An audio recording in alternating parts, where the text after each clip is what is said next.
These are things that apply to all of us.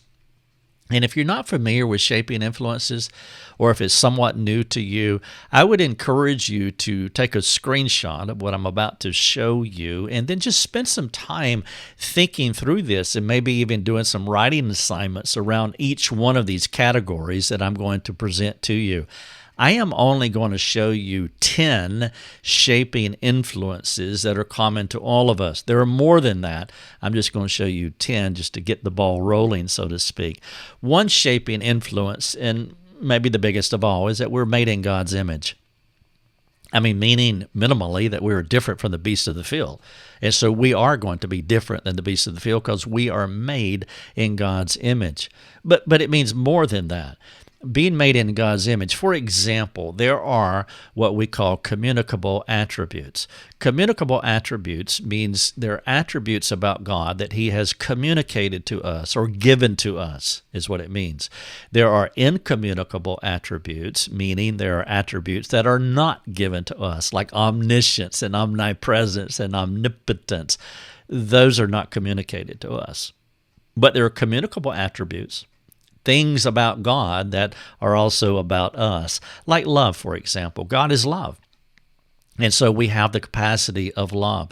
There's a desire within us to be loved. Now, another shaping influence that I am not going to list here, but I am going to mention it, and that is total depravity. That is a critical one as well. And so we could take the communicable attribute of love, which is a great thing, and then mix in the shaping influence of total depravity, and we can have a distorted view of love, and you will meet virtually every person that you ever disciple will have a distorted view of love. There's been some kind of adverse shaping influence of love, a mixture of made in the image of God and total depravity. Another communicable attribute is God is a community. He is a community, Father, Son, and Spirit. We're made in His image, and so there is something within us that longs for companionship. And so you mix total depravity into this, and you can see how a longing for companionship can be flipped on its head, and that can be a negative shaping influence. And so made in God's image is a shaping influence. Another category is unknown. That is the miscellaneous file. It's important for us to acknowledge, not just acknowledge, but practically own the idea that there are things about us that we just cannot know. We are not omniscient. And so there's quirks, there's personalities, there's ways that we are. And some people become so overly introspective that they try to analyze so much as to why they are such and such. And at some point, there's a stop sign at the end of the road, and you can't go any farther. There are things about us that are unknown. And then there are genetic shaping influences. There's obvious ones like IQ, mental capacity, there's height, color of skin, so forth. I'm 6 foot, not 6'7". Well, that's a shaping influence. I'm probably not going to be a basketball player, which I am not. In utero is a shaping influence. The things that happened to us while we were being carried by our mothers during pregnancy. There's a family shaping influence. My family was different than yours, probably wildly different from yours. And those are things that you need to know if you're going to understand them well so that you can ask great questions. Milieu is the environment in which a person was reared or the environment in which a person lives, and that is a shaping influence. Cultural, that can be many different things.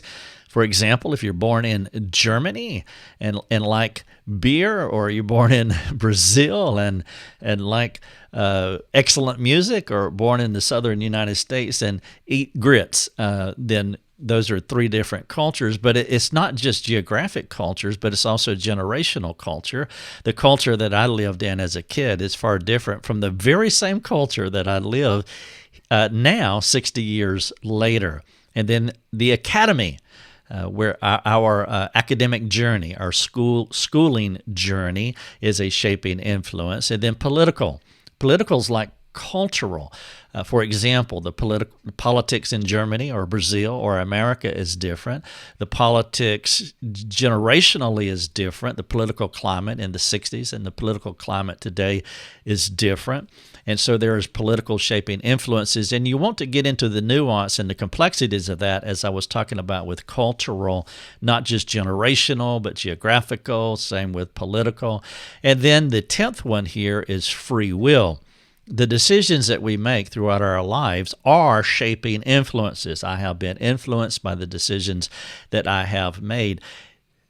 God's image, unknown, genetic, in utero, family, milieu, cultural, academy, political, free will. That's just 10 shaping influences. I also mentioned total depravity, which is not on the list here.